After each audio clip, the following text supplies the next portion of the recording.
for our belief. In Hebrews 11, verse 6, we learn that without faith it is impossible to please Him, right? Many treat faith as if it's some leap into the dark. You follow the evidence as far as it leads, and then you take it by faith. I've heard that statement made many times. But that's not the biblical picture. Hebrews 11:1, if you back up before that and you look a little earlier, leading into that statement about faith and its necessity, it says that faith is the substance of things hoped for. It is just the foundation of it. The evidence of things not seen. It's literally their convicting evidence, as the kind that you would use in a court of law. And so what we have is good reason to believe in God. Now, think about it for a moment. If a leap of faith is what is required, then we could leap out into an Islamic faith. We could leap out into a Buddhist faith, a Hindu faith, or any other type that we might conjure up. If the evidence stops here and is taken on blind faith, anything out there is as good as anything else. And so the question becomes, is it logical to be Christians? And that is what we are setting out to answer over these next several weeks as we look at these. Last week we looked at the cosmological argument. That's a great big word, the word cosmos, you know. The universe. This has to do with the origin of the universe. And we pointed out, hopefully in convincing fashion, that the universe had a beginning point, and therefore it either created itself or it was created by a force outside of itself. And based on the laws of science, we've demonstrated that that's not possible for it to create itself, hence it had to have a creator. Now, today's argument, that's a great big word, isn't it? Teleological. How many times have you used the word teleological in your life? Not too many, and I never had until I got into these studies. To break that down, it basically means that design demands a design.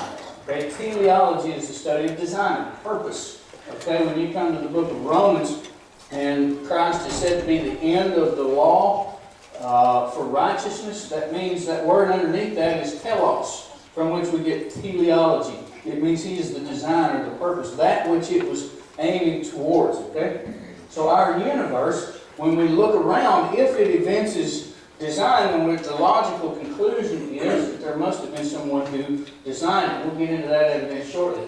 I made a short list here of various resources that I think you would find very useful in your studies if you want to pick this idea up and run further with it. Several books. Some of these are websites, the first three particularly, Apologetics Press, the Christian Courier, Answers in Genesis. The first two are connected in some fashion. Wayne Jackson, who runs the Christian Courier, was one of the co-founders of the Apologetics Press. He's got some excellent materials.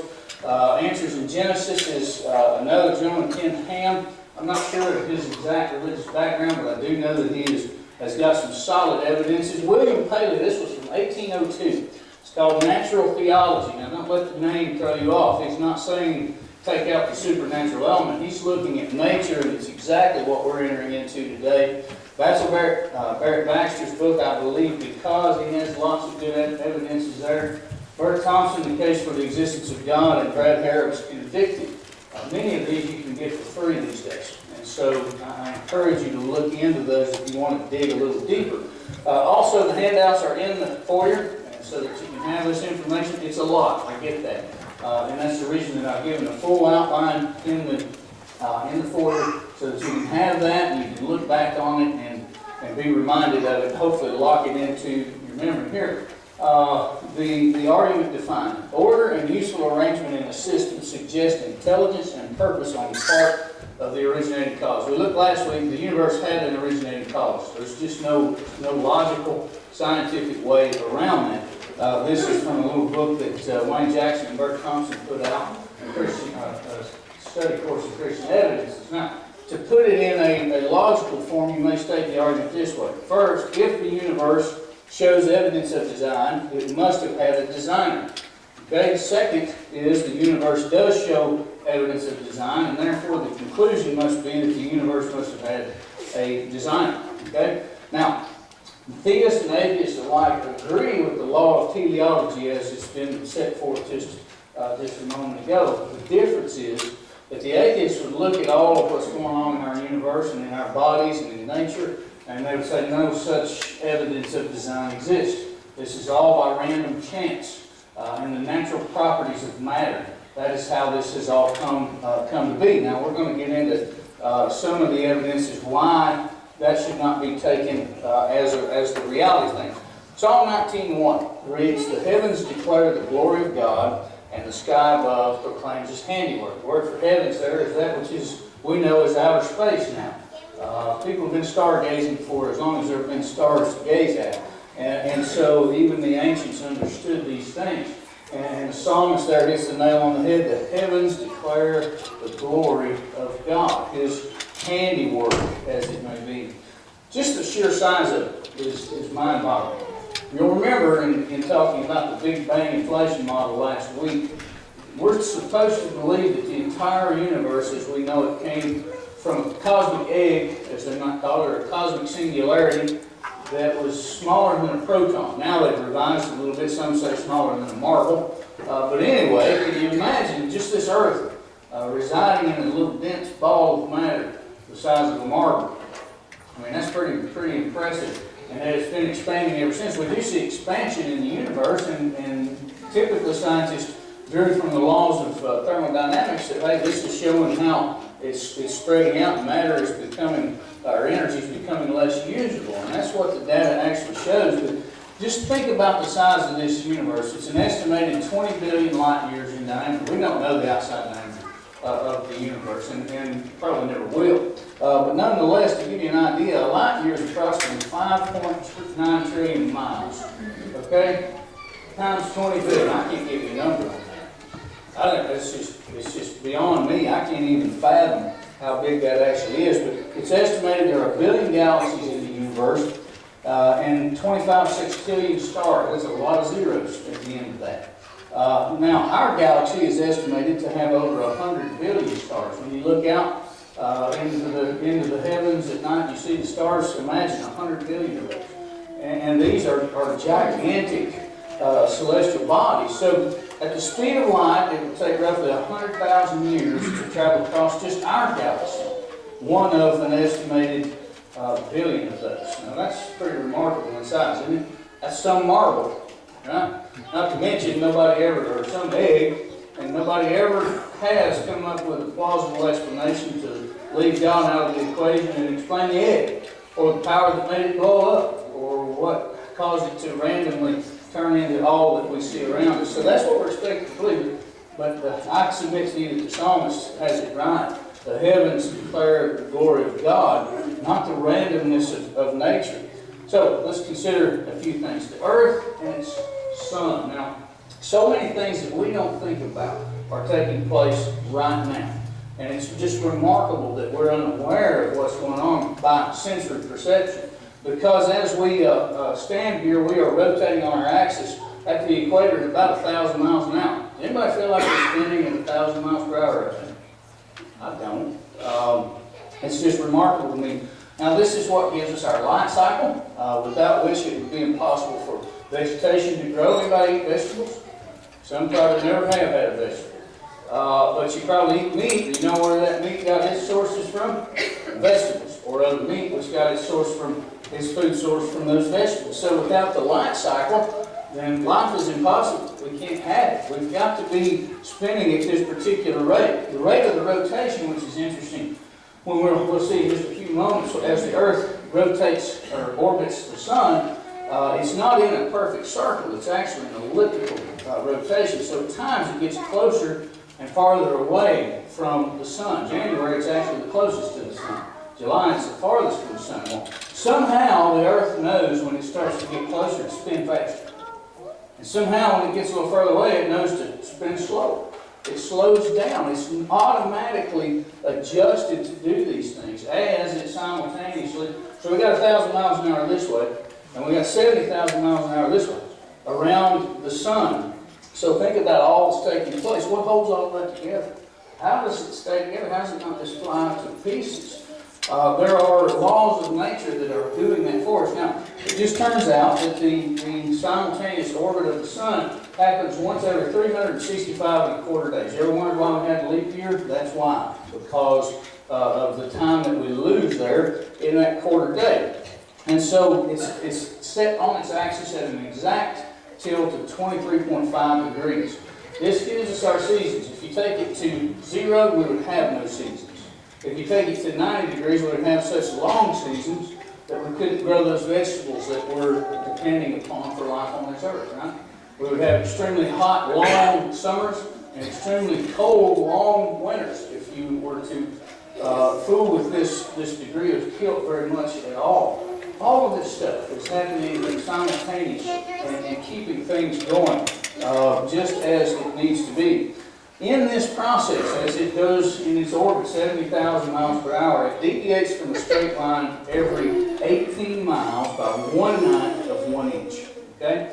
At a rate or at a distance of 1/8 of an inch, it would incinerate. At 1/10 of an inch every 18 miles, it would freeze. The Earth would be a big ball of ice. Yet somehow, some way, with all of this going on, for as far back as we can remember, now think about how precise it is. In the process of this, I got curious, so I looked up an astronomical calendar, and you can see when the moon is going to be in its different cycles for years on end. How is that? Because this machine is working exactly the same way now that it has been for long ages past. It's so precise in the way that it functions that we can tell things that are going to happen. We know when Halley's Comet is going to be visible again. We can tell when there are going to be lunar eclipses and solar eclipses and all these different events that are going on way out there. How do we do that? Because of this precise fine-tuning of the universe, or perhaps by this precise random chance that just gave us all of these things that are absolutely perfect to allow us to live on this earth. So a little bit more about the earth and the sun. The sun converts about 8 million tons of matter into energy per second. Think about that for just a moment. That's just amazing. And do you suppose that the sun would be averse at all to drawing the earth in there and using it for energy too? I'd say not. I'd say it'd just burn it up and be fine with that. I don't know if the sun is a moral being at all, and then it would feel any remorse whatsoever for burning us up. But somehow it doesn't happen. There are forces at play that keep that from happening. Its internal temperature at its core is about 20 million degrees Celsius. So you can imagine that we've got to be at a perfect distance. Otherwise, we're in trouble. Right? If you change that distance by just a small percentage, the earth would be burned up, or the earth again would be frozen. All of this is happening while spinning at 10,000 or at 1,000 miles per hour and orbiting the sun at 70,000 miles per hour. Also, at the same time, as we'll see in a moment, the sun and its solar system is also hurling around the galaxy. It's not the whole system there within the system is not sitting still yet. Everything's going on like that. It just keeps going on, keeps going on. Now, ozone. We've heard about how the ozone layer is depleting and all this stuff. Ozone is up in the mesosphere about 12 to 15 miles overhead. And because of the ultraviolet rays that are coming from this 20 million degrees Celsius sun, it's exactly or roughly 93 million miles from us, the perfect distance for life to be sustained. How do we not get burned by that? Well, the ozone in our mesosphere dispenses of it and filters out a lot of that UV light. Now, we know there are things like skin cancer, but the instance of that would be so much worse were it not for this protective layer that's part of our atmosphere. Well, how did that get there? Well, the evolutionists would tell you by pure chance. All of this happened by pure chance, from a cosmic explosion. And I'm reminded, anybody ever played with firecrackers growing up? You kids, be careful with those things. Don't play with them on your own, okay? But I remember when I was younger taking those and we'd mound up dirt and rocks and stuff, and we'd poke a hole in there and shove a M80 down in there, and we'd light it and back up and watch it and stuff go flying out of there, right? And I'll never forget the day that a little miniature solar system came out of there. It was amazing. Most amazing thing I've ever seen. I'll never forget it. It's still out there in Crossville somewhere right now. Everybody believes that, right? Yet I'm supposed to believe that that's what happened to all of this. Everything we're seeing right now is just about like a firecracker blowing up and causing all this order to come from such chaos. And we are dubbed the unscientific ones. All right. Another thing we need to understand about the sun is that it emits a solar wind made primarily of protons and electrons coming at the surface of the earth at such a speed that were it allowed to get to us, we would die. Okay, that would be the end result of the solar wind hitting the earth. But the earth is it has a magnetic force that repels those electrons and protons back out into space. Another accident. There's a book by an evolutionist called Earth's Lucky Break. And he goes through here and he talks about all these same things and says, man, we're just so lucky that all of this happened. How did we come to such a conclusion? The sun and the solar system are traveling through space at about 600,000 miles per hour. So you got 1,000 miles per hour rotation on our axis, 70,000 miles per hour orbit at exactly the right distance, barely deviating from a straight line, speeding up and slowing down as needed because of the distance from the sun, all the while the whole solar system is running 600,000 miles an hour through the universe. Now, how? Have you ever heard of meteors and asteroids and things like that, and comets? Well, they're out there all over the place. How did we go 70,000 miles an hour around the sun and 600,000 miles an hour through the universe without being bombarded daily? Well, that's one of the functions of our atmosphere. It breaks down those chunks of meteor is broken off of an asteroid. They're made usually of rock, sometimes also of nickel or iron. And they come at our atmosphere, the gravitational pull starts to draw it right down. You remember that video from last year over Russia? One came really close to strike. It's a cool video, you can look that up. But if one ever does hit the Earth, which they do from time to time, that's called a meteorite. I didn't know that was the difference in those until just a couple of days ago, as a matter of fact. But all of that is part of that protective layer that accidentally happened. So our atmosphere is what protects us from that. It protects us from the UV rays and the gravitational pull and the magnetic force of the Earth keeps those electrons and protons from killing us. It's amazing that any of us are here. It is amazing that this planet right here in the middle of all of that sustains life. And as we go along, you're going to see so many other things that are necessary. But the sun, its placement in our solar system, our relationship to it, the pace which we rotate on our axis and that we orbit the sun, all of these things have to be, there are very, very narrow ranges. We'll look at some statements in a few moments from some evolutionists, and I like to use their materials on this, who say, you know what, it really looks like this is designed, but they're not ready to pull the trigger on that, because to do so would mean, okay, we're going to have to start to think about this design a little bit. And really, that's what's at the heart of this matter. Why anybody would reject all of this. Now, let's move on to the moon for just a moment. Not quite as many things to talk about, but it's approximately 240,000 miles from us. Okay? Now, that's important because its gravitational pull controls the ocean's tides. Okay? Now, we need those tides. Can you imagine anybody ever been around stagnant water? It's nasty stuff. I mean, it is nasty. And there's so much ocean life, and we're so dependent on so much of that ocean life. Without the tides, that's what cleanses the oceans, keeps it moving. Water that just sits still goes stagnant over time. Right? And so the plant life that's down in there, it couldn't live. If the moon was a fifth closer to us, the tides would rise to heights of about 35 to 50 feet across the majority of the Earth's surface twice a day. That's just 1/5. That's not a huge difference. Now, when you think about the placement of that and you think about an explosion that just blew up and how it came to be that precise, that's a good question. How did we get to where we are? How did we come to this distance and how do we maintain it? Day in, day out, week in, week out, month in, month out, year in, year out. It's going on like this all the time, like clockwork. And Paley, one of the resources that I mentioned, William Paley's Natural Theology, that's how he begins it, the watchmaker's argument. And he's talking about if I were walking through the woods and I were to find a stone laying there, and I were to put my foot on it, someone says, where do you suppose that stone came from? He says, well, for anything I know, it might have lain there forever. But let's suppose that I were walking through the same woods and I found a watch. And I got to examine it with all the springs and coils and all of the different parts that are working in perfect unison to make that thing keep time. And it does it over and over and over and over again. As long as it's wound up and got the energy to keep keep going. It keeps time, right? And he says to say the same thing about that of not the stone, would be a foolish notion. To say that watch just happened by chance defies the laws of logic. So, continuing on with all of these things, bearing that in mind as we go, every time we come across some new evidence, and we are really just going to touch the tip of the iceberg this morning. There are books after books after books out there that detail these things more so than we have time to do here.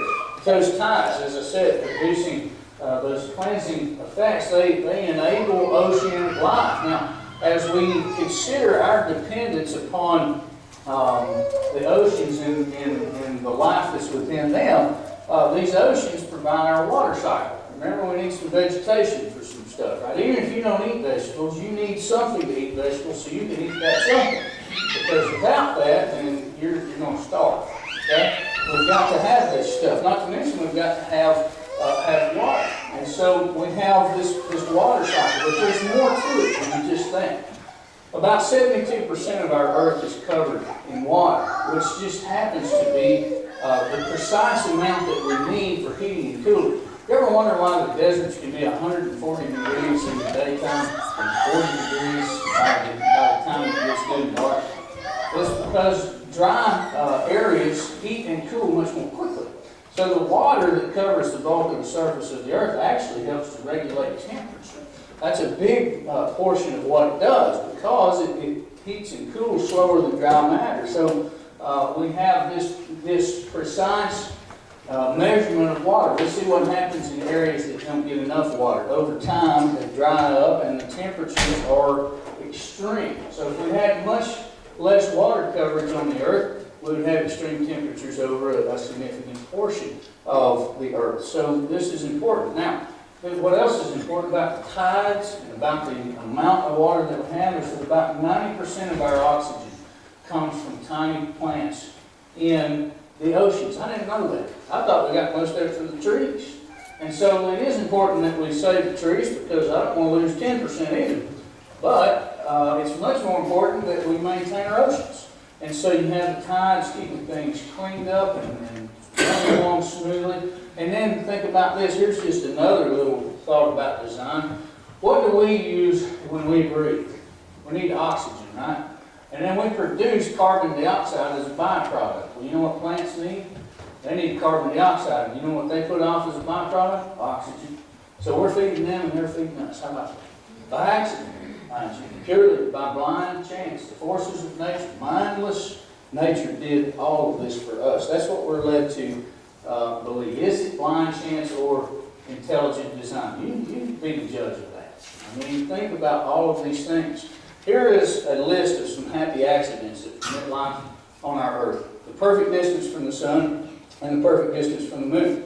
It is the perfect diameter for all of these things to take place. The perfect amount of atmospheric pressure and the gases, the balance of the gases that are up there, it's just remarkable. The perfect tilt on its axis, the perfect amount of oceanic water, the perfect weight and mass, the perfect rotation in orbit, the ability to adjust that rotation rate to maintain the right temperatures and all of these other things. Now, here's the other thing to consider. If you were to double that rotation rate, which on a blind chance, that could have happened just as easily, right? Odds of it spinning twice this rate are just as good as the odds of it spinning at the rate it currently is. Now, if you double that, you just cut your seasons in half. You wouldn't get a lot of vegetables that way, would you? Or if you were to half that rotation rate, you've doubled the length of those seasons, and it'd be unseasonably hot and unseasonably cold. All of these things have to be just so. Now, I want you to consider some of the statements that are made from various different writers in regard to what it appears out there, because no one denies on either side that where there is actual design, there must have been a design. Theists, atheists alike agree to that. The difference is in how they interpret the data. Everything we've just looked at, I would suggest to you, tells me there's a mind behind that. Hebrews 1:3, speaking of Christ, how he is the exact imprint of God, the exact representation of the nature of God. He was said to have created all things and to uphold them by the word of his power. I would submit to you the reason we know all about these light cycles, water cycles, and all these things that are functioning is because He, Jesus, the Creator, is indeed holding things together by the word of His power. That's what I would suggest. But the evolutionist has something else to say. Now, I want to quote some of them, though. Sir Fred Hoyle wrote, "A common sense interpretation of the facts suggests that a super intellect has monkeyed with physics as well as with chemistry and biology, and that there are no blind forces worth speaking about in nature. The numbers one calculates from the facts seem to me so overwhelming as to put this conclusion almost beyond question. Yet, we can't talk about God yet." This is a gentleman who says this, but he's not quite ready to take the plunge and say, yeah, there must have been a God. There must have been a designer. In his book, Superforce, The Search for a Grand Unified Theory of Nature, there was an Australian astrophysicist by the name of Paul Davies, a staunch atheist. He says, if nature is so clever as to exploit mechanisms that amuse us with their ingenuity, is that not persuasive evidence for the existence of intelligent design behind the universe? If the world's finest minds can unravel only with difficulty the deeper workings of nature, how could it be supposed that those workings are merely a mindless accident, a product of blind chance? And then 4 years later, he wrote this, "There is for me powerful evidence that there is something going on behind it all. It seems as though somebody has fine-tuned nature's numbers to make the universe. The impression of design is overwhelming." Well, if the impression of design is overwhelming, why not try to find that designer? Why not seek out something that will tell you a little something about him? Perhaps the Bible. The Bible says in the beginning, God, and it gives us details on how that happened in a very simple fashion, but it explains all of those laws of physics, all of those laws of nature. Consider another one. This man, Frank Tipler, once was a staunch atheist, but in his particular study of physics, he became a Christian apologist, actually. And he wrote this in his book, the Anthropic Cosmological Principle.